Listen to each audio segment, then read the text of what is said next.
Do do do. Bring your comic books to life and print your comics with Comix Wellspring. Oh, hello. We are here. It's Hi. Inspired Ink. It's Sunday night. It's the holiday end of the year. It's the final episode for the entire year. I'm so excited, and we have a spectacular guest with us today. I think the first returning guest on Oh, Inspired Ink. I think so. I don't think I've interviewed anyone else twice. So, hi, Sarah Cook. Thank you so much for being on tonight. oh, thanks for having me on. I'm so excited. You are so spectacular. I've always admired everything you Thank do, and you've you. done so much since we've last kind of spoken or hung out. We saw each other at IC3. Was it this year or last year? It was this year. Yeah. What Oh, is time? Yeah, that was last March. yeah, yeah. Oh my gosh. So it's been gosh, I guess when was March? I don't even know. It's December 3. So what, Oh, 9 months? I can't even believe I that time know. has works that way. It's been a blur. You've been insanely busy. You put out a lot of books. You put out two books, an anthology, and Yeah. a single issue Uh, this year, right? yep. Single issue of No Spell, and then the second volume of Faster Than Light, my sci-fi anthology. So, let's talk about that for a little bit, because I will just stray because there's so many cool things I want to discuss with you, from the Zelda Awards to your Substack to the Oh, books you're working on. But I'm a fan. I am a fan. oh, thank you. And so Same. So when I started doing anthologies right out of the gate, and I think Mhm. they've been extremely beneficial as a creator, as someone who's trying to publish stuff, who's trying to organize a team. It's created a lot of opportunities for me and other people. What's been your experience creating anthologies? What do you think some of the benefits have been? What have you learned over doing these last two volumes? Yeah, I think it was the same with me. I did kind of when I was first starting to get into comics, I did some anthologies, and I think it was a really good way to just start kind of connecting with other creators and get my work out there. Which is one of the reasons that I like doing them now and editing them now, kind of creating opportunities for other creators. Um, and I think also I like the medium. I like shorts. Um, before I wrote comics, I wrote a lot of poetry, and I've kind of been getting back into that a little bit lately. And I feel like writing a short comic, like a 4 to 8 page comic, kind of feels similar to like writing a poem. It's about like kind of one idea and one sort of snapshot of this idea. Um, and I like that a lot. It's so different from a longer series or even a one shot, but I think it's just creatively, it's a cool kind of medium to work in. Um, and I think as far as what I've learned, I think a lot of it's similar to producing a single issue of a series in some ways, but there's a lot that's different too, and just how to kind of organize everything and how to work with all the creators and just sort of the logistics of it. Um, I think that are different from doing a single issue. So definitely the second time around, there are some lessons I learned the first time that I think made it a little easier. Yeah, that's I feel like every anthology I've done, there's like three things I'm just like, oh, that was a hurdle. I've overcome that. I'm Yeah. glad. On to the next one. We'll definitely avoid it, make it a lot easier. Throughout the process, throughout editing, the discovering people, all that. It's cool you say that. I think when I'm doing shorts and I've done so many short anthology submissions. What's great about it, one, is that it gets you more books on your table whenever you're at an Yeah. event. It Mhm. kind of like adds and then people start to connect the dots when there's other people that are also in your anthology at an event. So you can kind of like do a thing where you get it signed and bounce people around. So Mhm. being part of those are really, especially in the community, are really inclusive. But like your lyrical or poetic, s- you know, idea of like when you're writing your script for these shorts, I feel the same way. I always go for a lyrical kind of like motif, something to kind of write off of, and thinking of it in a lyrical, poetic sense. I feel like it makes it a lot tighter too, because it's like you said, it's such a more singular idea, and you're just Mhm. embellishing that without going too far into like the weeds onto stuff or explaining. You kind of want to pour more emotion out into some of these shorts than anything. Yeah, yeah, I definitely agree. I think because you just obviously don't have as much time to do as much of the story, so you want to kind of really get in the emotionality of whatever idea you're trying to get across in a short little bit of space. And I like that a lot about it. Um, and then even regarding like the pacing of putting an anthology together, I feel like it took me a couple volumes to kind of figure this out, but I realized that there was a certain flow you want to have to your book, just like you do Mhm. any other book, but understanding like, you don't want two black and white stories back to back sometimes, or Yes. two are too similar in theme or styles, and you want to have it really roller coastering. What do you kind of learn about your pacing, and how do you kind of organize that when you accepted submissions? Yeah, I definitely agree. I think, yeah, you want to vary kind of the artistic styles and the themes a little bit and the tones. Um, Faster Than Light, the theme was pretty broad. It was about sci-fi families. And I have a sort of broad definition of family. It can be like family of origin or found family. So since the topic was pretty broad, it was like there was a pretty wide variety of tones and themes. Um, so yeah, trying to kind of have a variety as you go along, but then have it flow so stories fit well together but aren't too similar. Yeah, there's a lot to think about when you're doing that. And do you think it helps you with your do any of your anthology submissions kind of blend into your single issues as well? Do you kind of use them as a bolstering point? Because I've kind of found doing that in a sense of, Teenage Babylon, Faker Death, they're all within Mhm. anthologies, so I kind of set a fan base of expectation to launch that. Have you tried that with anything, or have you built bigger series out of your anthologies yet? That was one of the intentions of especially the first volume, actually. Um, I was talking to Mark Bernal about this actually, and he was the one who kind of pitched me on the idea of it. Um, but it was I had written a longer sci-fi series that I still haven't gotten produced yet, but my plan is to start pitching it around more, hopefully in 2026. But the short that I have in the first volume of Faster Than Light takes place in the world of that larger series. I kind of went backwards with that one. I had the series first, and I kind of wrote the short after the fact. But it was a scene that I kind of had wanted to include in the longer series, but there just wasn't a place to fit it in. So it was fun to have a different platform to try to kind of get that scene in, since I couldn't get it in before. Yeah, sometimes even just giving kind of a spark of a life of something, it Mhm. kind of helps you at least keep your eye on the prize with that and hope that it does fruition to something. I think it kind of Yeah. helped me like not give up on doing series too, because Faker Death and Teenage Babylon have taken so long to just create. It's really easy to get discouraged when there's like a lull in some productivity. So even like little spikes of, oh, we got a two-page story that just came out, and it kind of shows that there's Yeah, something happening. It gives you hope too as a creator, I feel, just yeah, to for sure. keep going. Um, and so with No Spell, you put out issue 5 this year, I believe, or was it 4? Four earlier 4. this year. Five is going to come out in the early part of 2026. Okay, so how do you feel like doing single issues for like a longer series like this? When do you want to hit that approach of doing a trade? And do you think it's weird carrying around various issues to a convention, like hauling them back and forth? Like, what's your count on that?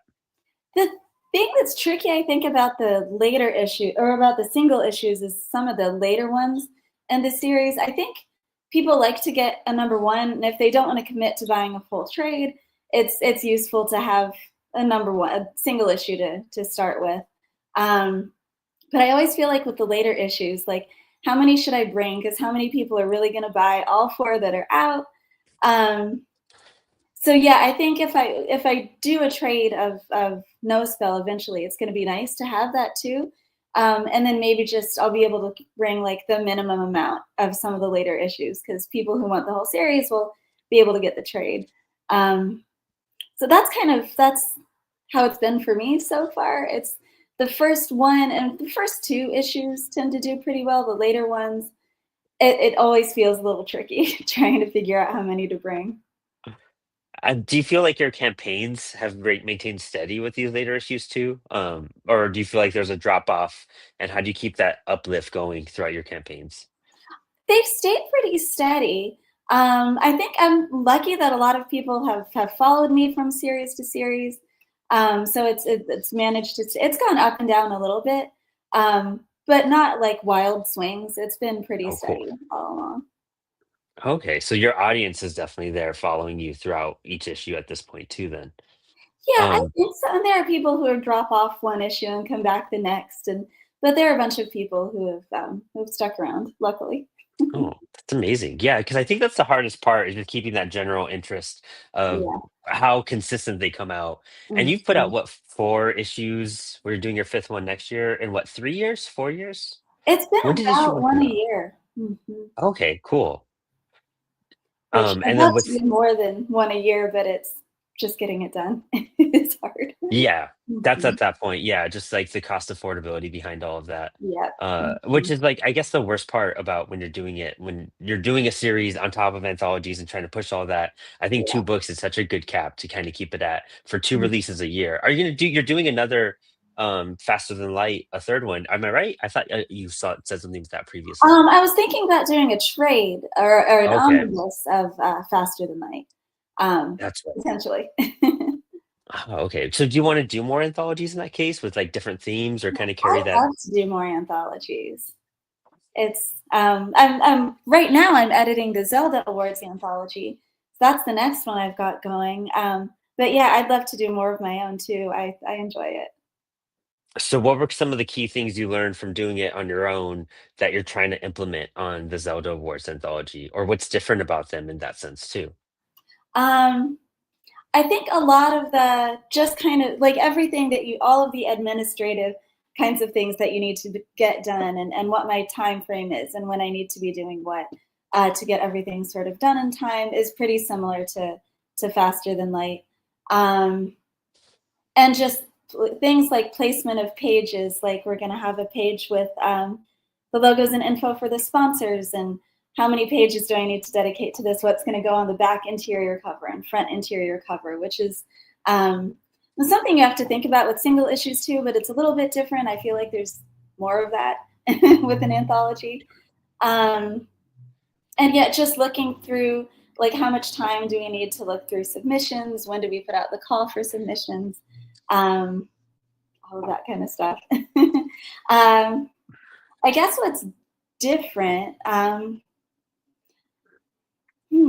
I think the kind of the main thing, the main behind the scenes thing that I think is different is already knowing the Zelda team. We're putting well, a couple of things. We're putting our own work into it too. So knowing that I'm setting aside space for that and just kind of the logistics of, okay, so how many pages do I have to work with for other nominees who are submitting their work?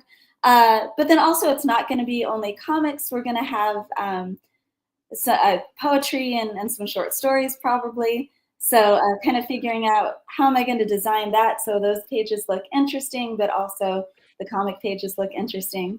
Is a little bit different, but a lot of fun too. Oh gosh, yeah, because when you're doing those type of a larger, more than just what you're kind of used to involvement, especially when you have different voices pitching in and giving opinions. Mhm. But the layout, I think, is probably one of the most time-consuming parts, more so like what you said, more so than a single issue. Like a single issue, you kind of Mhm. already have a vibe, a theme kind of going on with that, and you're kind of doing a standard, cover, interior, and then Yeah. maybe one page, or it just starts right away too. And then you Mhm. have maybe some ads in the back or something, and you're hitting the at page count. But this one with anthologies, there's such a variable on page count, and that Yeah. variable can even the placement on where you put stuff, like knowing your what you have in the beginning is crucial. Knowing that, Mhm. interior title page, table of content space, any other, thank yous, credits, sponsors, stuff like that. Like considering all those pages and then jumping into the order of the stories, which can then vary depending on like the story flow Yeah. of those submissions, or like if there's double page spreads, how things should kind Mhm. of start on the left or right for some people. Yeah, it starts to become very like kind of Tetris puzzle piece putting together once you get past Yeah. the first part. Mhm. Um, and that pacing and that mood can actually like redetermine everything you thought your entire anthology was going to originally feel like, or where you have to kind of It's swap really stories around. interesting. Mhm. Because things like if you have a poem and it's a single page poem, like now you have an odd numbered submission. And it's if you're only doing comics, probably it's easier to say, I think you want an even number of pages, or you know, but if all of a sudden you have odd numbered things, then you have to put those together. How do you arrange that? Or do you do all of the, like for us, do we do all of the committee's works first and then the other nominees? Or do we mix it all up? Do we do all comics and all everything else together and mix those up? And I'm still in the process of figuring that out. So we'll see what it ends up looking like. But it is like a puzzle, and it's a lot that goes into it, but it's fun to do. It's a lot. It's more, it's definitely, like you were saying, more than a single issue. But, Yeah. And I mean, even, you know, it can even change from perfect bound or saddle stitch to perfect yeah. bound without you realizing it. And that adds 5 more steps to everything too, you know, creating the spine, but also the overall aesthetic. You want to go for the whole book, you know? Um, that's like probably one of the like closer to one of those last steps after planning, but it's wild. Every book we've done, every anthology, we realize like how specific your theme has to be, how on point your clarification, or you Yeah. know, especially when you're accepting submissions and you know you're gonna have like a pretty large amount, knowing what to filter fast, and being Yeah. stiff on those guidelines. I think a lot of people overlook guidelines or think that Yeah. they could get away with stuff, or because you're buddies or For something, sure. they could sneak in. Mhm. Have you had to do that? Like, kind of toss away some, just be like, "Why did you send me a whole issue?" Like, I've encountered that a few times where I've done I whole volumes of Yeah. stuff. Yeah, I've definitely, like, there have definitely been some things that just don't follow the guidelines in a way that you can't accept it. Like, there are little things that you can, like, slightly resize a page or something. Um, but yeah, there are other things that you just can't include. And it's like you kind of assume when you, I did at least, that people are kind of going to understand what you're looking for. But like you have to spell things out a lot more than you might think you do. Yeah, no, I think that's one of the biggest lessons we've learned doing anthologies is just it's Mhm. very clear, specific, and overstating guidelines, due dates, uh, page counts, not going over a certain amount, or just Mhm. what we do or don't accept.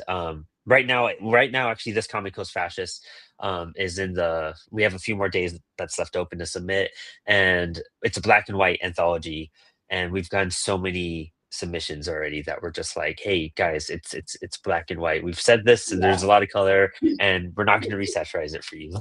You need to just Mhm. submit, and submitting properly. I think that's a big thing for creators to learn too, is following these guidelines and being as professional as possible when you're submitting. Like answering Mhm. all the questions correctly and thoroughly, and delivering a presentation that doesn't need to be followed up on or just get edited, or because I feel like those are the easiest ones to dish out at that point too, is like where you're just making me filter you if I have to work to get to your submission at that point. Yeah, for sure. Because it's impossible. Like, you don't have the bandwidth to do that with every submission you get. It's impossible. Yeah. And I mean, so with your other projects, you know, so with the Zelda Awards, actually we'll talk about that for a little bit. How did you get involved with the Zelda Awards, and what is your total involvement with them besides the anthology and whatnot that you help curating? Yeah, it's Carla Medrano is the founder. And I've known Carla for a while. We met through Tyler James's Comics Launch group, and we've worked on some stuff together. She's awesome. Um, she has a fantasy series called Luna, Queen of Maru, that everyone should check out. um, but yeah, so she and I had known each other for a while, and she was putting together the committee for the awards, and asked me if I'd want to be on the committee. So, which was super exciting. So in addition to the anthology, I'm on the judging committee for the awards, which we're still in the process of looking at those submissions. But that's been a lot of fun too. How long are submissions open for right now as well? They're open for, what is it? 2 more days? 2 more 2 days. more days, right? Yeah, okay. I knew it was a little bit before this date for sure. So at the time of recording on this Sunday night, on what is today, the 28th? Yes, I was right. Yeah, it's about 2 more days. I think it's in the end of the Two year more and they days? close. What is today? Um, Yeah, end of the year. okay. Whatever that is. And the anthology, how long can people submit for the anthology as well? So I'm hoping to close out submissions for that in the middle of January. Cool. So, and by ideally January 15th. Oh, nice. Okay, cool. That's so much fun too, because I think it's going to be, it's the first time you guys are doing this, and this entire group has come together, and the awards are being held, I believe, in April. Um, and do you have any details about the event for the awards yet, or is that still kind of to be announced? I think it still needs to be announced. I might know a little more. Yeah, Who knows? yeah. There's still some things that are being announced, but it is going to be an online awards show. We're going to have a very exciting presenter, um, and yeah, there's going to be more announced as we go along. But we will be sort of announcing all of the awards. The awards. It'll be in the spring, and we'll be yeah, doing some exciting stuff and some exciting announcements as we get closer.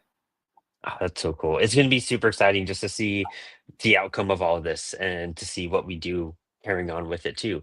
I mean, and during that, you said you mentioned the comics launch. I haven't tried it before. I have a Mhm. few friends that have. What do you think some of the benefits were getting involved with that, or what did you do to kind of get involved with comics launch? Yeah, I the way I first got involved was I took Tyler's Kickstarter class, the Okay. Comics Launch Kickstarter classes, which I thought were really helpful. I had never, this was in 2019, I guess, when I took those classes, Okay. and I'd never really done a Kickstarter on my own before. I'd been a part of one Indiegogo before, but I was not the person who was running the campaign. I'd never really done it before, and just that there's so much that's specific to Kickstarter and like comics Kickstarter in particular, and the classes just really kind of got down into the nitty gritty, down into the weeds of specifically how to do a comics campaign on Kickstarter, um, which was kind of exactly what I needed.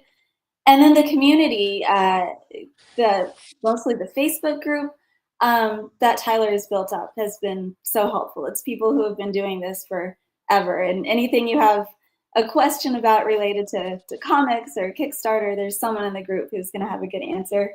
Um, and that's how I've met people like Carla and a lot of other creators I've done stuff with.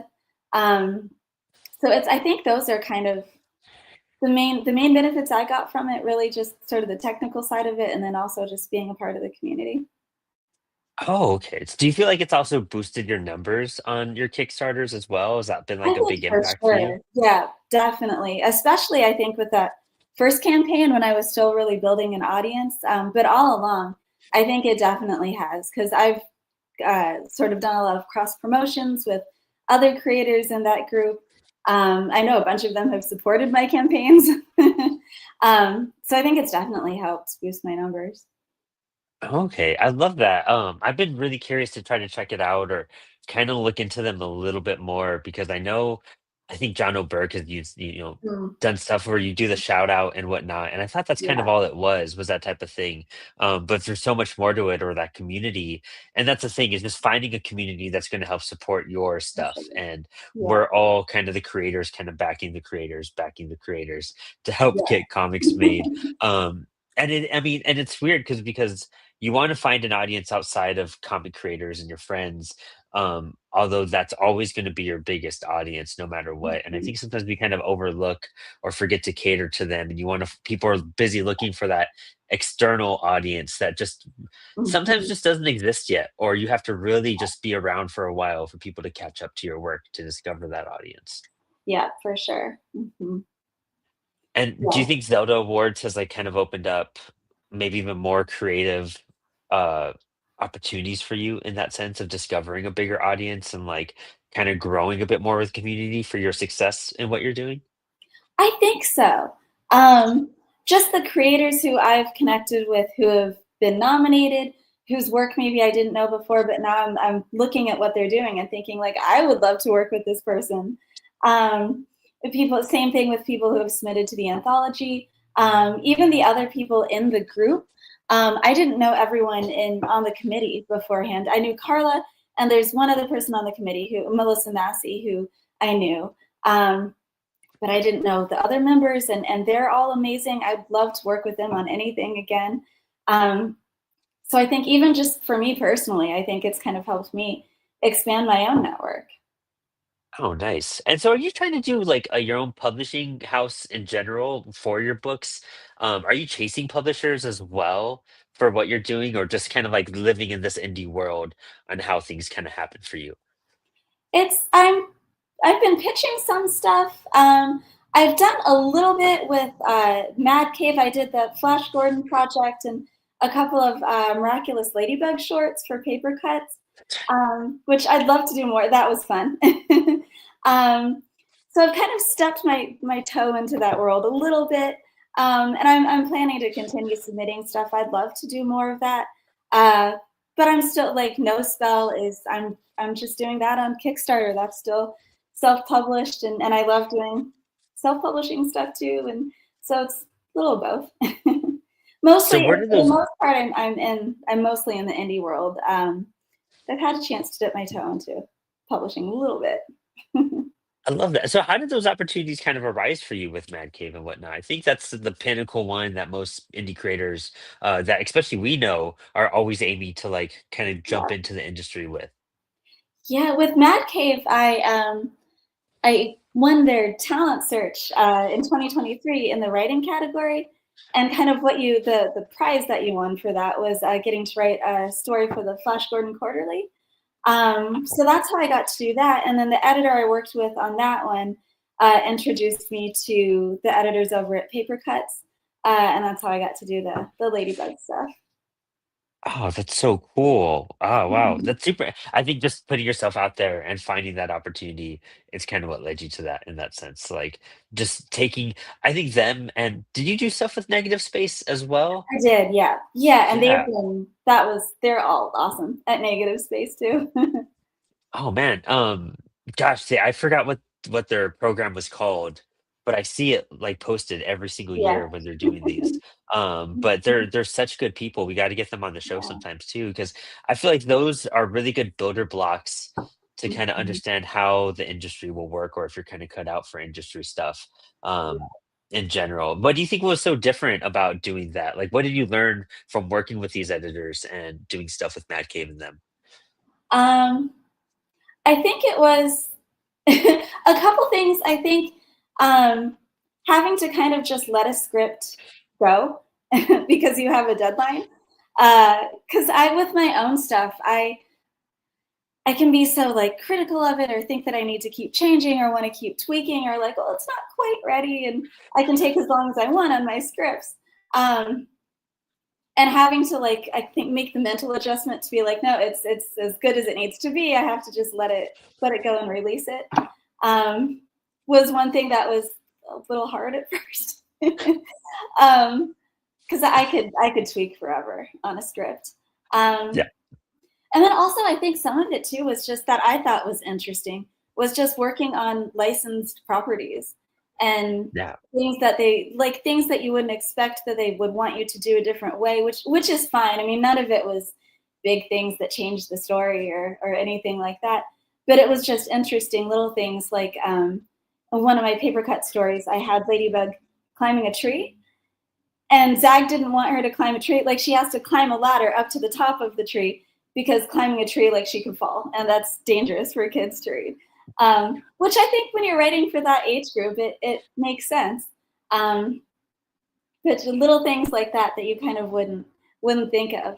But I thought it was it was fun to learn about that stuff because it's interesting, and my I don't know, my experience has never been in that world before. So Yeah, no, I wouldn't have ever thought about stuff like that too. Mhm. And just consider you're looking for the funnest thing to convey, and that's probably your first thought when it's like you have to think about fun, but also safety because what kids are going to be Yeah. doing and interacting, and kind of like when we all play Power. I got stitches in my head because me and my brother played Yeah. Power Rangers. You know what I Mhm. mean? Like I think they Yeah. just learned a lot from the past of '90s, '80s kids growing up. Yeah. That makes That's sense. yeah. Thinking about it, I'm just like, oh, that's a great like point out in general. And it kind Um, of, because of that, I think the scene kind of ended up being better because I ended up having like another person, a civilian, sort of holding the bottom of the ladder, and then they interact, like they have a funny little interaction that I think kind of added just a cute little sort of funny moment to that scene that wouldn't have been there if she had been climbing the tree by herself. So it ended up working out well. But it was something I never would have thought of. yeah. It's and that's the cool thing. I always think comics are a giant puzzle piece, and you're just kind of Yeah, fitting the right pieces in, and you're surprised when you take one out, and then like it actually fills out faster and quicker, and you're just like, I yeah, thought of like like the entire thing can transform because of those little edits at that point or elevate it. yeah. Um, Preparing for, like, the Flash Gordon story, like, did you feel, like, a compulsion to, like, look into, like, really get into the character or, like, look into the history? Like, what was your research and mental preparation to think of something for that? I did. I read a bunch of Flash Gordon comics. I went back to the old stuff from the 30s, and I read like the DC run from the 80s and some of the more recent stuff. Um, so it was the main character of my story is Dale. Um, she's rescuing Flash. So kind of, that's kind of the whole sort of premise of the story. Is she's always the damsel in distress, especially in those older comics, and um, so I wanted to flip that. But yeah, it was kind of figuring like, and her character evolution over the decades has been dramatic because she really was in those old ones just really a romantic interest and a damsel in distress. But even by the 80s, she was like, she had a sense of humor. She was like a journalist.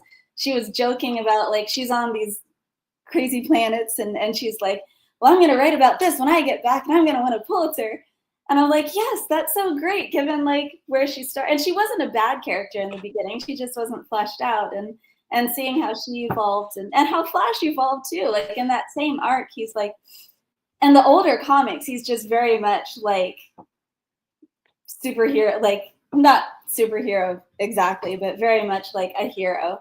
And in the 80s comics, he's like kind of like a has-been, like former athlete who's trying to figure out like what his next chapter in life is going to be, and he's feeling like washed up. And I'm like, wow, this is such a different take on him. And it was That's just, it was a hilarious. lot of fun to read through all those different comics and see how all the characters evolved over time. Oh, man, that's so cool. Yeah, just kinda I can only imagine, like, the iterations or, like, oh, we're in the '80s where things get, like, bleak, Yeah, dark, and they're it trying to, was like, very much like reelevate. 80s Flash Gordon. That's amazing. Oh, that's ridiculous, and he's such a legendary character, like, it's one of those things, I don't know, like, when I think about doing or having ideas for those characters that have been around for, like, almost, like, 100 years and whatnot at this point, of just, like, have I am I writing a story that's already been done? And I think Yeah. that Mhm. fear and that, like, anxiety can, like, block a lot of people from just even enjoying it. Do you Mhm. feel like you just kinda had to, like, let go and realize, like it's kinda like when you're first trying to, like, create art, where you're like, "Oh, whatever comes out is me, and I gotta accept that." Is that the way you were with your story? Were you very particular on how you Mhm. I mean, granted, your story is flipping it around, so it's very on the nose, but, like, was that your first idea? Did you try to find a way that if they've ever done that before or find examples of when they tried to, like, do something similar? Yeah, it was interesting. The anthologies, what they've been doing with them is kind of alternate reality versions of Flash. So I think they've had, I have to go back through some of the issues to see, but I think they had like a Western Flash story and like all different settings. Um, so they wanted me to try to do something that was a bit different. And I sent to them, I think like 5 or 6 different ideas. Like one of them was like, um, I don't remember. I had like a high fantasy story. I had like a noir flash story, and then I had this one, which was similar universe, but with sort of Dale as the protagonist, and that's the one Cool. that they picked. Um, so it was. I kind of knew from the start it would be different in that way. It's just kind of whether it's a different setting or a focus on a different character. Um, they wanted something that was a little bit different from what they'd done before, but also it's still Flash Gordon. It's still going to be like a heroic space story of some sort, and and I think the story that I wrote is, even though it's Flash's or it's Dale as the hero, it's still a story that has a lot in common with previous Flash stories. It's they're going up against fighting against aliens to rescue someone, and but I think it really kind of was exactly that. Like it's maybe not like there are similar stories that have been told in the Flash Gordon universe, but it's like this is my take on it, and this is my particular version of it. And I think with these characters that have been around forever, you probably, I would imagine people who write a lot of those characters, you'd probably have to get to the point where you're saying like, it's my take on it. And just because I'm doing it, it's not going to be exactly the same as someone else's version. Yeah, I think we get our just like when we're influenced a lot by a certain creator or style, you're just like, oh, all of Mhm. it's gonna show as soon as I start writing it. But it's not. Like it's gonna be Yeah. you and Hmm. so original that people can't even fathom it. Finding similarities is one thing, but sometimes that's even cooler to realize, oh wow, they did their research and it's kind of like, writing off of this one, but it's their take on it. But that's so cool. Like, oh, it's like what Life on Siren was saying. Such a cool opportunity too, kind of get out there and do stuff. And with that, did you get to choose your artists? Do they assign your artists? What was your relationship with your artists on these projects? Yeah, the other people on the team were the winners of the talent search in the other categories, and they were all great. Like it was a great team. I lucked out. Oh, that's so cool. How do they kind of like shuffle the deck on, or do they find someone that like appealed to your script in that sense too? I I'm not sure how they went about kind of choosing their winners. It was I don't know if they Oh, I chose mean, me like pairing first. up with you. Yeah, I don't. Yeah, I'm not sure what their Oh, process oh, was. Like if they chose the winner in the writing category first, and then maybe they chose artists who they thought would go well with the writer, um, or if they just kind of did it blindly and said these are our winners, they're going to work together. Um, I'm not totally sure what their process was, but it ended up working out well. oh, that's cool. Because I mean, that's good to know too, as like a creator trying to go into that, like that understanding. It's kind of a mystery, like just it's a different wheelhouse than when you're creating an indie comic or Yeah. anything else. Like you get to Mhm. hand select, create a relationship, kind of like hang out, Yeah. have calls, and get a relationship. But here, it's you're sending it out, and that's your job's kind of done at that point. It seems. Yeah. Hmm. Yeah, that's Gosh. the weird thing about it too. Your job, once you're done with your script, your job is kind of done, and it's been like that with the ladybug stuff too, which, and they show me like as the art goes along, I got to see it, and if I had feedback or like I had an opportunity to say that, um but yeah, it's mostly out of my hands at that point, which is strange. And Gosh. also up until that point, like I had done my own lettering, and which I think gave me a little bit of a sense of security because I knew I could go back and tweak dialogue when I was doing the editing or the lettering later, and not doing that felt weird at first. I mean, the lettering ended up looking gorgeous, so I'm glad it wasn't me. But yeah, it was for sure that part of it where it's like, okay, this is out of my hands now is a different process. Literally like having to disconnect from it completely. Like you pour Mhm. yourself out in the script and then you just hand it off. And so you don't Yeah. even get like another pass when it's in the lettering phase. It's kind of just done at that point in that experience. I did. They showed me. I got to Oh, see the cool. lettering as it moved along too, and there were a couple of little things that I had suggestions about. Nothing major, but a couple little things. So I did get to see it as it moved along, and same with Ladybug. Um, but yeah, as far as like my own, like I didn't have to think about Kickstarter or anything else. As far as I guess my work, it was done. Yeah. Oh man, that's so crazy. And so do you like, you get probably a comp copy for yourself, but do you just kind of have to promote it for them to sell through Mad Cave at that point? Or do you ever get stuff to sell at your table regarding that as well? I got 5 comp copies. So That's I cool. think it's, yeah, I mostly need to like promote it so they can sell it at the Mad Cave table.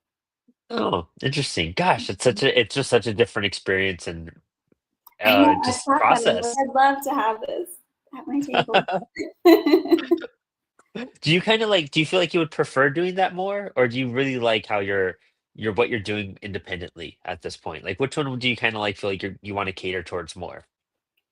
I think it's nice to have a combination. Because with No Spell and with my own projects, I do like having the complete creative control.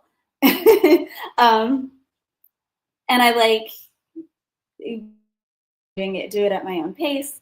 But mostly like the just being a part, like having my hands on all of it, every sort of aspect of it. I like that. Um, but I also would like to work more with publishers. I think you can reach a wider audience that way. I get to work with creators I wouldn't have a chance to meet otherwise. So I think ideally I'd like to do a combination of both. That makes sense. Yeah, just having the freedom of experimenting and doing something at your Mhm. pace, but still getting it done and having it come to life. But also like yeah, I'm getting your name and credits out there. And I think Yeah. the biggest thing I think I've learned this year is just, showing up to events and being part of it and Mhm. just having your name around and floating, that goes a long way. Like networking is Yeah. probably the biggest key thing in this industry if you're going to be doing stuff. And it gets hard for like introverts, and I get really introverted sometimes. But Same. it's like you kind Mhm. of have to just show your face at these things, and Yeah. that will just carry you forward. Do you have like contacts with Mad Cave now, or do you think you'll be able to pitch stuff easier? Do you think this opened up opportunities to work with them more by being part of this? I think it definitely did. I did pitch a couple of things to them, and one of them got close. um, but I still have contacts there, and they have encouraged me to keep pitching. And I think one of the most valuable things was I was on. I had the chance to just hop on a couple of like hour-long calls with a couple of the editors there, Oh, cool. um, and they just really talked to me about like what they were looking for and what they look for in kind of like a pitch doc, and that was super helpful. Okay, cool. And so have you done pitch docs separately before, or like what did you learn from doing it their way at that point? Like, do you feel like it's a good format for other people to follow as well? I think it is. I think it's pretty similar. I mean, I think a lot of publishers have their own specific little requirements, so you probably have to tweak it a little bit for whatever publisher. But I think they're all generally pretty similar. And one of the pieces of feedback that they gave me about that was the most helpful for me is like it's not you have to get the plot across, but it's not about getting every single plot beat across. You also like what you really want to get across is the emotionality and the tone. And I always kind of had an insecurity that like if I didn't outline like every detail of how the plot progresses, it would look like I had plot holes. And that was just my own kind of like personal fear and insecurity. But I think because I did that, because you only like they only want it to be 2 pages or 3 pages or whatever. If you're outlining every sort of plot turn, then you don't really have room to express the emotionality and so what the overall tone is. I think that was one of the things that helped me the most. That since then I've been trying to do more of is kind of lay out the major plot beats and enough to because what they told me was like we read your flash story, we liked it, we know you can string together a plot, but we want to know what Oh. it's going to feel like what a reader's going to feel when they're reading that, and it might be different for different editors and different publishers, and um, but that really helped me a lot. That's something I think about a lot now when I'm doing pitch docs. I mean, that's something that I think all of us kind of overlook because you just want to be like, oh, I just want them to understand it and see it clearly so Yeah. that they Mhm. can picture it being made and produced and, in their Yeah. hands. But like giving the emotional connection after they know you could do that, I never really considered that. I always thought a pitch doc would be very this, and then this happens, Yeah. but yeah, that totally makes sense too, to be like, well, are people gonna like enjoy it? What mood, what type of marketing are we Mhm. doing that? Because that is all gonna determine how they're gonna sell the book or where they're gonna place it on the schedule, I guess, too. Yeah. Hmm. Dang, Yeah. that's crazy. I know. And so I was like, wow. And so you've also, like, grown an audience from there, but you've also, like, done really well on your Substack, it seems, and you're very consistent with that. What was your intention when you started at Substack, and how do you keep your consistency and, motivation to keep doing it as often as you do?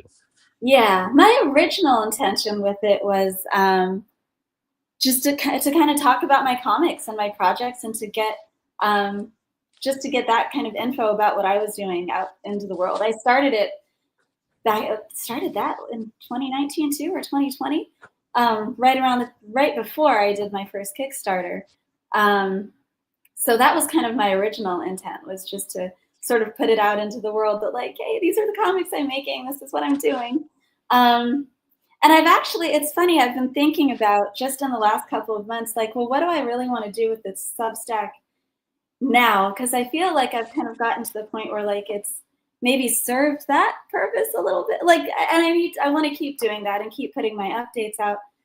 But I feel like I'm kind of getting to the point where like each week I'm like, okay, it's too similar. I feel like I'm writing the same thing every week, and I don't know exactly what I'm going to do, but I feel like one of the things that I want to talk about in my newsletter sort of moving forward is just the human side of art and being a creator, and with AI and just conversations around AI. I think I want to be talking more about like, well, why is human art actually important? Mm-hmm. And I don't know if maybe I'll be interviewing other creators for it or talking more about, I guess, what stories that I've read or stories that I've worked on sort of mean to me. So yeah, it's funny that you bring up the Substack because I've been thinking about sort of restructuring it a bit and kind of like what do I really want to be doing with this beyond just updates about what I'm working on, which I think has been useful up until now. But yeah, I think that's kind of what I want to do with it in the future. But as far as kind of keeping it going, just kind of getting in a routine with it has been helpful. And I usually write it on Tuesdays. And so just sort of knowing that Tuesday is going to be my day to write it. And then that helps. I'm able to sort of plan it in advance and just getting on a kind of regular schedule with it. And just continuing to see that like people are reading it week after week helps me, I think, feel motivated to keep doing it. Yeah. I feel like, oh, what if people don't say, like, not, and I know that like people aren't waiting with bated breath for my next newsletter, but like if I missed a week, I'd feel bad. I get that. No, I love that. I'm trying to like hop back on my Substack train because at the beginning of the year I like hit it off strong and then I just like fell off from like May to like 2 weeks ago. And then I was just like, I need to catch up on all this.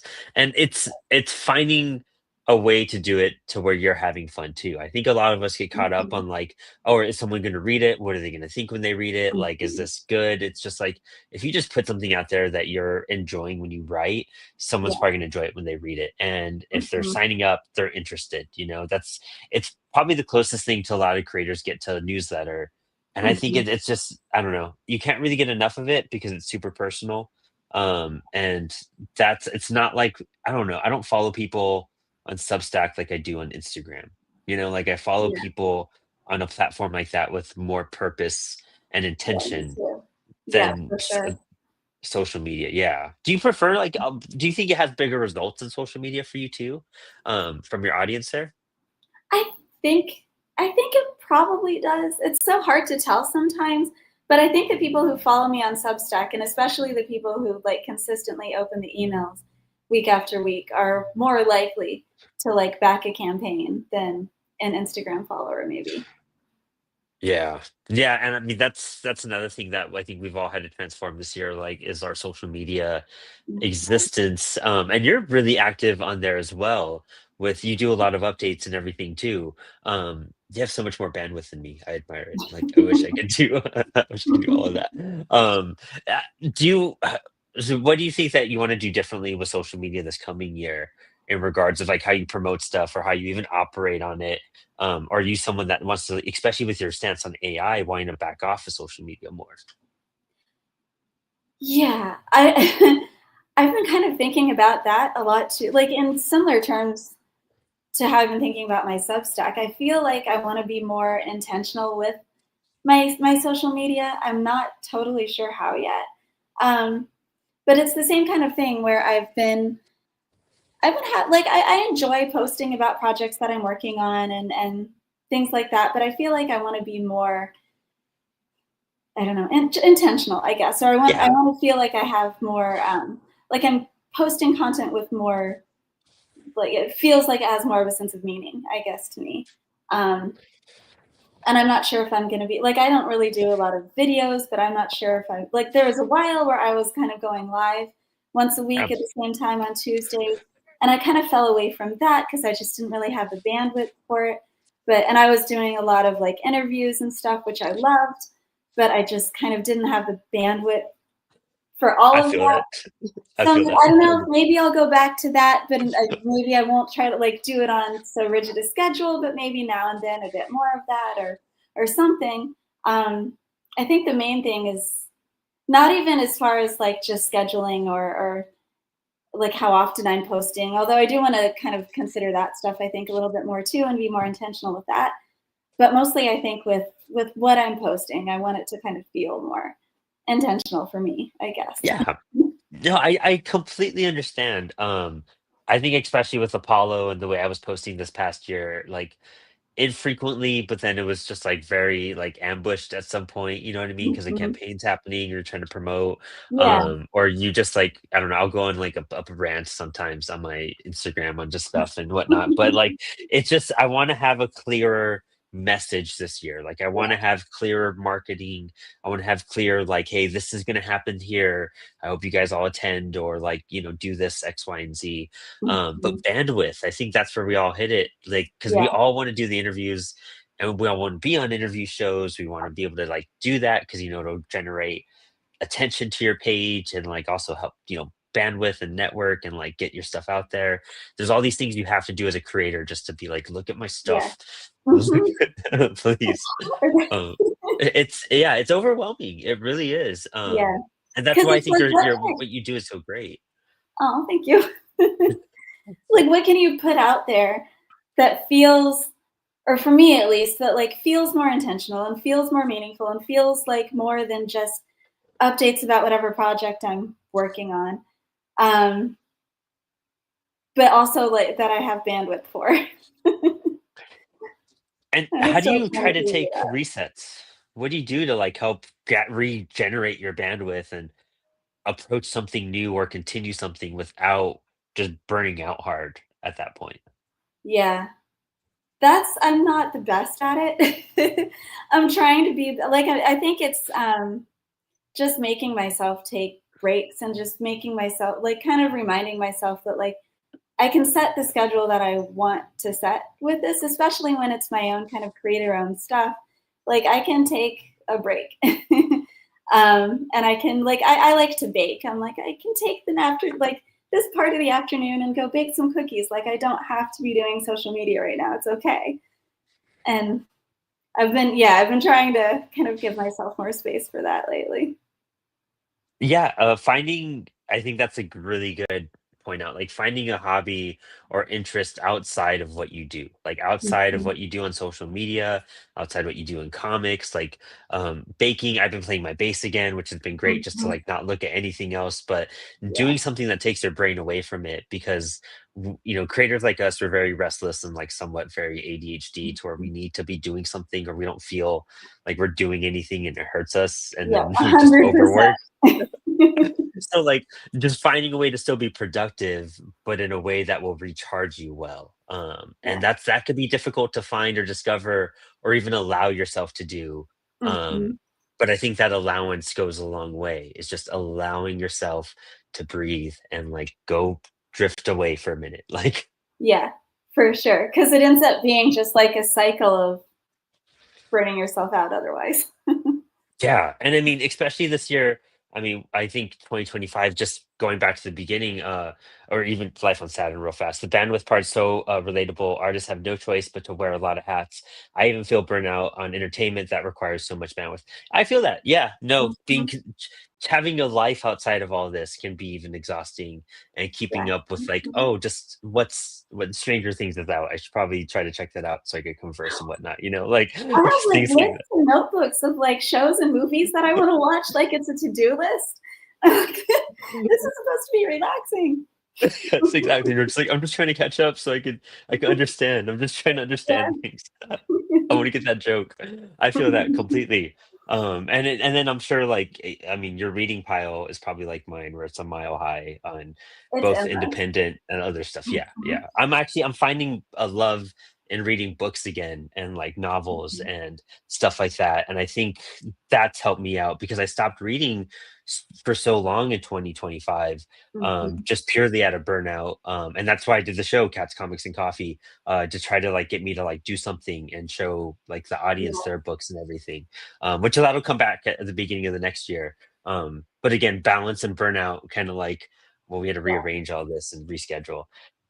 But it's kind of comforting because creators like you who are doing a lot, who are finding success. Oh, my cats just dropped some stuff. Cool, sorry. Um, uh, Creators like you that are finding success and doing so much, but also understanding some of these things like burnout and finding time in life and Yeah. enjoying it. I think it does encourage a lot of people, especially like like me and a lot of this audience, who see what you're doing in the Oh, success thank you. wise in comics, and it's like we're all on the same page. We're all very tired. Yeah. Yeah. I feel like that probably never really like it's something that you probably always have to be aware of. Yeah. So, for 2026, we're on the last little bit of our show. What are your plans for this coming year? We have the Zelda Awards happening in April, and you're doing the anthology with them. But you have so much that you kind of do in general. No Spells about to hit. You said early Q1, just about for Yeah. Kickstarter. Yeah, Easy is working on the colors right now, and it's um, the page is just his art is always so gorgeous, Yeah. just consistently, just always so good. Um, so when he's done with that, and when I'm done with the lettering, then we'll do that'll be early 2026. Then the Zelda Awards in the spring, um, and we're maybe shooting for No Spell number 6 in the winter, or that might be early 2027. And then the next Miraculous Ladybug stuff comes out later in the year. And I think that's everything that I've got planned so far. I mean, that's still a good amount, especially when you're pacing it out throughout the months. Mhm. So what do you want to do differently this year than you did in 2025? What are some things you want to just try to change, or just what you learned in 2025 that may have burnt you out or been hard on you this year that you want to just try to shift up in the next year? Yeah, I think a lot of it is I think it is a lot of the burnout stuff. Like it's so easy to kind of let yourself get pulled in a million different directions. And I feel like I want to focus on projects that focus on the things that I really want to be doing. Like I want to have enough time to actually write and to actually even with something like Substack, I want to do what I actually want to be doing with it. And I want it to feel meaningful and to feel like it has a purpose. And maybe I go down to like 2 a month instead of 4 a month, but they're longer and they're more thoughtfully written or something like that. One of the reasons too why I haven't scheduled a ton of projects is because I want to kind of experiment with some different stuff. Like I've been getting back into poetry, and I've forever wanted to do some kind of poetry comic project. I'm not sure what that would be exactly, but I kind of want to leave a little bit of space this year to maybe explore that. So I think it's the big thing for me in 2026 is clearing out a lot of the like clutter, I guess, so that I can focus on being intentional with the things that I'm doing. I love that. I love how with creators like us, it's like I'm trying to like change all this workload into a different workload, and That's that's exactly it. that's like what's I probably won't be 100%. doing less, but it'll be different things. Yes, I completely. We just rescheduled all of our Apollo stuff, so I'm like, oh, so we're doing less but more. Okay, this all Yeah. makes sense. It's all totally, but it's better and it's elevated, so that's what matters. Oh, that's great, Sarah. This has been an amazing hangout with you. Thank you so much for A us lot of fun. talking tonight. And it's always great catching up with you and everything you do and whatnot. You too. It's very cool just seeing your growth over the last couple years, and Oh, for us thank to you. both to be like, it's been 9 months since we've seen each other, and it feels like it's been 2 years because it was just IC3 was a blur for all of Sorry. us, literally. Like, like, Yeah. and you were right next to me. You were literally two tables Yeah. away from The me, and I diagonal think we across. said hi 3 or 4 times, and it was the quick ones. That's But do you such want a to give? fun And event. oh, and next year, are you going to try to make the Providence one next year as well? I'd like to.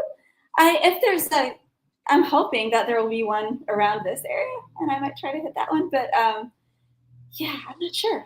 I'd love to if possible. Yeah, I know that they're talking about more popping up, so hopefully there is Mhm. finding events that are closer. That's another big thing I'm trying to do this year is cheaper, Mhm. more accessible Yeah. events where it's not so backbreaking. But I love that. So hopefully we get to see each other soon in this next year in 2026 on some sort of wild event that pops up. Do you want to give any shout outs to anything? I have your links here at the bottom as well, but anything you want to just promote real fast? The Zelda Awards, you can follow. The best place to follow them is Instagram. It's _Zelda_awards. I'm on Instagram, Sarah C Comics, and my Substack is sarahlindsaycook.substack.com. I think those are the main things. Love it. And definitely always reading your Substack. So thanks for always sending those out. It's great stuff. Thank you. Very inspiring. So thank you so much. I think this is the last episode of the year. Wow, that's crazy. 2025 Inspired Ink is wrapped up. Spilled Ink wrapped up the week before last. We're taking this week off as well. The Print Shop, our new show, on top of all the content we're talking about, trying to make it easier. The new show, The Print Shop, episode 2, launches 3 p.m. this week on Tuesday. So make sure for everyone to tune into that and check it out. It'll be on audio platforms soon as well, if you don't catch the lives or the video format. But I think that's it. I'm so excited to close out the year with this interview, and I'm so glad we got another one in with you, Sarah. So great talking to you. Thank you so much for this evening. Oh, it was great coming on. And thank you guys for hanging. You all have a good one. Bring